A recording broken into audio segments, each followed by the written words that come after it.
अस्सलाम वालेकुम student. 8th class mathematics में चैप्टर 1 सेट है और इसका पार्ट 2 वीडियो है। ठीक है स्टूडेंट, अब सेट्स में आगे हम लोग टाइप्स ऑफ सेट्स को समझते हैं स्टूडेंट। ठीक है, इससे पहले वाली पार्ट 1 वाली वीडियो में हम लोग सेट क्या होता है, सेट की जो इंट्रोडक्शन है उसको हम लोग समझ चुके हैं स्टूडेंट। अब आगे हम लोग टाइप्स ऑफ सेट्स को समझते हैं। टाइप्स ऑफ सेट में स्टूडेंट पहला जो है सबसेट। ठीक है, सबसेट को समझते हैं। Subset basically part of a set होता है। ठीक है student, basically part of a set होता है। फॉर एग्जांपल दो सेट होते हैं, एक ए सेट है, इसमें कुछ भी एलिमेंट्स ले ले 1 2 3 4 5 मैंने ले लिया। एक दूसरा सेट है बी, ठीक है 1 2 4। ठीक है, अब देखें ए की क्या एलिमेंट्स बी में है, नहीं है ना, लेकिन बी के सारे एलिमेंट्स ए में है। 1 भी इधर मौजूद है, बी भी मौजूद है और 1 भी मौजूद है, 2 भी मौजूद है और 4, ये 3 एलिमेंट्स इधर मौजूद हैं। ठीक है, हम लोग ये देखिए पार्ट ऑफ अ सेट होता है, ये तो इसका पार्ट है, तो इसको हम लोग इस तरह समझते हैं। और सबसेट को स्टूडेंट जो सिंबल है इसकी वो है ये, ठीक है इस तरह, यानी कि बी सबसेट है किसका, सेट ए का। ठीक है स्टूडेंट, बी सबसेट है सेट ए का। इसको रीड करते हैं, B is a subset of set A. ठीक है स्टूडेंट, बी सबसेट है सेट ए का। अब ए के जो एलिमेंट्स बी में नहीं है तो ए क्या होगा, इस सूरत में ए सुपर सेट कहलाएगा, सुपेरियम होगा ना, बड़ी सेट। तो जब हम लोग लिखते हैं ए इज सुपर सेट, जब इसकी मुंह टेढ़ी होगी तो ए सुपर सेट होगा बी का। ठीक है, इसको रीड करते हैं, A is superset of B. ठीक है स्टूडेंट, तो ऐसे दो सेट होने चाहिए। ठीक है, अगर सेट ए के एलिमेंट सेट बी में है तो हम लोग सबसेट बोलते हैं, या सेट बी के एलिमेंट सेट ए में है तो हम लोग set B is a subset of set A. ठीक है स्टूडेंट, ये होता है सबसेट। अब आगे स्टूडेंट प्रॉपर सबसेट और इम्प्रॉपर सबसेट को समझते हैं कि ये क्या है स्टूडेंट। सबसेट में प्रॉपर सबसेट और इम्प्रॉपर सबसेट, इसको समझते हैं। ठीक है, अब मैंने कोई 3 सेट ले लिया ना, a इज इक्वल टू 1 2 3 4 5 6, ये इसके एलिमेंट्स हैं। d एक सेट मैंने ले लिया 1 2 3, ठीक है स्टूडेंट, और c एक और सेट ले लिया, ठीक है 6 5 4 3 2 1।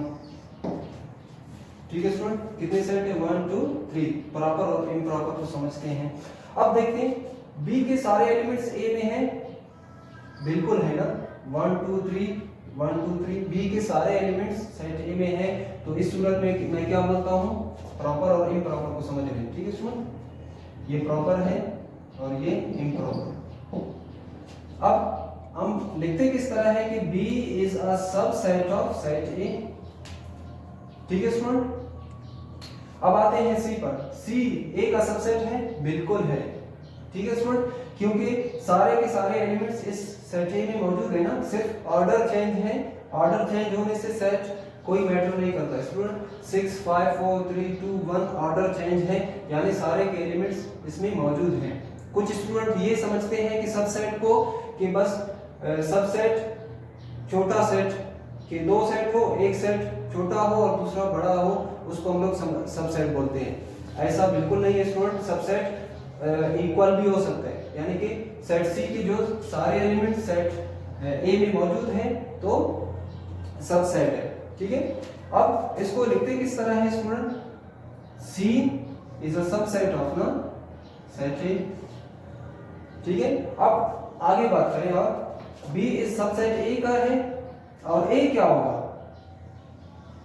स्टूडेंट, ए क्या होगा। आप देखो ए बड़ी सेट है और ये छोटी है, तो इस सूरत में ए फिर क्या होगा, सुपर सेट होगा ना, ए सुपर सेट है किसका, बी का। ठीक है स्टूडेंट, अब यहां पर क्या होगा, सी के सारे एलिमेंट्स ए में है और ए के सारे एलिमेंट्स किसमें है, सी में है। यानी C is a subset of set A और set A is a subset of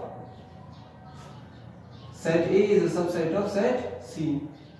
ठीक है, सेट सी भी सबसेट है सेट ए का और सेट ए सबसेट है सी का।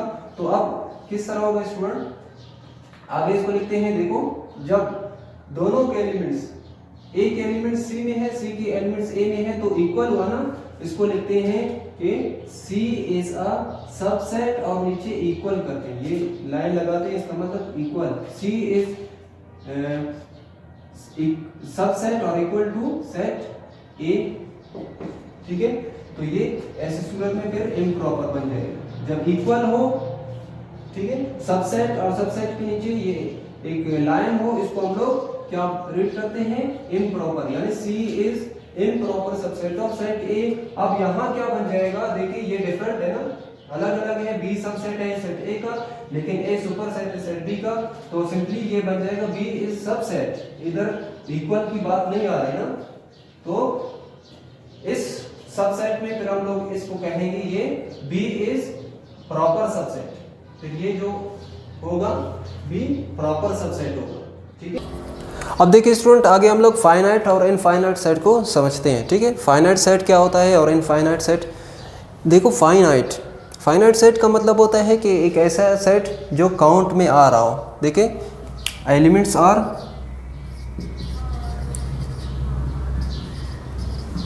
काउंटेबल,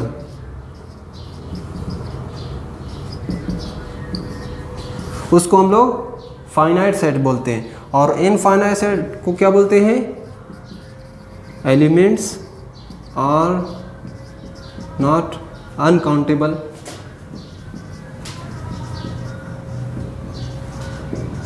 ठीक है स्टूडेंट, अब दो सेट हैं, देखिए 1 2 3 अप सो ऑन इनटू 10, ये काउंटेबल है ना, और ये 1 2 3 अप सो ऑन ये अनकाउंटेबल है। ठीक है स्टूडेंट, इसको हम लोग फाइनाइट सेट बोलते हैं ना। इसकी स्टार्टिंग पॉइंट भी है और एंडिंग पॉइंट भी है, एंडिंग पॉइंट 10 है। जिस सेट की एंडिंग पॉइंट हो उसको हम लोग फाइनाइट बोलते हैं, जिस सेट की एंडिंग पॉइंट ना हो, ख़त्म नहीं हो रहा है ना, ये चलता जा रहा है आगे, उसको हम लोग इनफाइनाइट सेट बोलते हैं। ठीक है स्टूडेंट, अब बाज़ औक़ात स्टूडेंट इस एक सेट है 1 2 3 अप सो ऑन इनटू, देखो कितनी बड़ी रकम हो लेकिन उसकी एंडिंग पॉइंट तो है ना, तो इसको हम लोग फाइनाइट सेट बोलते हैं। बाज़ औक़ात स्टूडेंट ऐसे सेट को बोलते हैं अनकाउंटेबल सेट या इनफाइनाइट सेट। इनफाइनाइट सेट नहीं होता, ये फाइनाइट सेट है। देखो, इसकी स्टार्टिंग पॉइंट भी है और एंडिंग पॉइंट भी है। एंडिंग पॉइंट जितनी भी बड़ी हो उससे मैटर नहीं करता स्टूडेंट, ठीक है, बस एंडिंग पॉइंट हो। अब यहाँ पर ये एंडिंग पॉइंट नहीं है, ठीक है, कोई और नंबर का सेट लेते हैं, w is equal to 0 1 2 up so on. अब ये अनकाउंटेबल है, ठीक है, तो ये फाइनाइट और इनफाइनाइट सेट थे।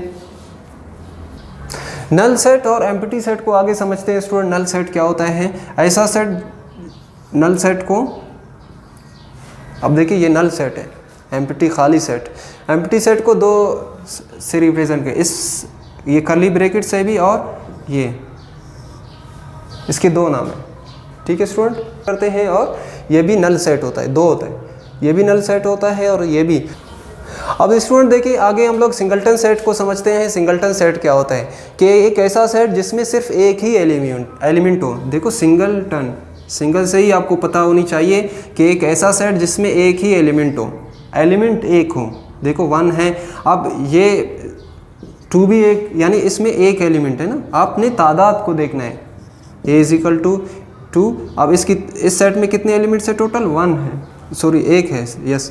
अब बाज़ औक़ात स्टूडेंट ये समझते हैं ये एम्प्टी सेट और इसको भी नल सेट समझते हैं, ये रॉन्ग है स्टूडेंट, क्योंकि एम्प्टी सेट, सॉरी ये भी नल सेट है, ठीक है, ये एक सेट में बंद है एम्प्टी सेट, ठीक है, ये नल सेट है और ये नल सेट नहीं है।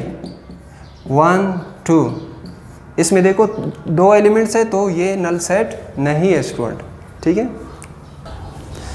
देखो अब आगे पावर सेट समझते हैं स्टूडेंट कि एक ऐसा सेट हो A = 1 2 3, इसके सारे सबसेट्स को एक ही सेट में बंद करते हैं, उसको हम लोग पावर सेट बोलते हैं, ठीक है स्टूडेंट। कोई सेट हो, इसके सारे जो भी सबसेट्स हो उन सबसेट्स को एक सेट के अंदर बंद करते हैं, उसको हम लोग पावर सेट बोलते हैं। अब ये एक सेट है, इसके पहले सबसेट्स बनाते हैं।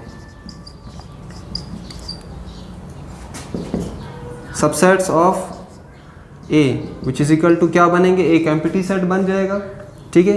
एम्प्टी सेट को इस तरह लिखते हैं ताकि ये एक एम्प्टी सेट, फिर सिंगल एलिमेंट्स लेते हैं, 1 भी इसका सबसेट बनता है, फिर 2 सबसेट बनता है, फिर 3 स्टूडेंट, ठीक है। फिर पेयर करते हैं 1 और 2, 1, 2, फिर इसके बाद 1 और 3 को लेते हैं, ठीक है स्टूडेंट।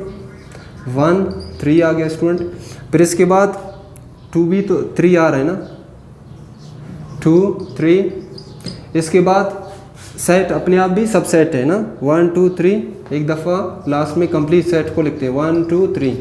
अब गिनते हैं 1 2 3 4 5 6 7 8, तो 8 सबसेट बनते हैं। जब सेट में 3 एलिमेंट्स हो इसके 8 सबसेट। अब एक ऐसा सेट, उसके सबसेट्स को एक सेट में बंद किया जाए। पावर सेट को P से रिप्रेजेंट करते हैं, power set of A which is equal to, अब दोबारा आपने इसको लिखना है स्टूडेंट, 1 फिर 2 फिर 3 फिर 1 2 को लिख लें 1 2, ठीक है। फिर 1 3 फिर 2 3 फिर 1 2 3। अब देखो इस सेट के सबसेट्स लिख दिया, और उस सबसेट्स को एक सेट के अंदर जब बंद करते हैं स्टूडेंट, उसको हम लोग पावर सेट बोलते हैं। ये पावर सेट्स, ये कुछ टाइप्स थे सेट के जिसको हम लोग समझ चुके हैं, और भी कुछ टाइप्स हैं, ठीक है, उसको आगे क्लियर करते जाएंगे स्टूडेंट्स।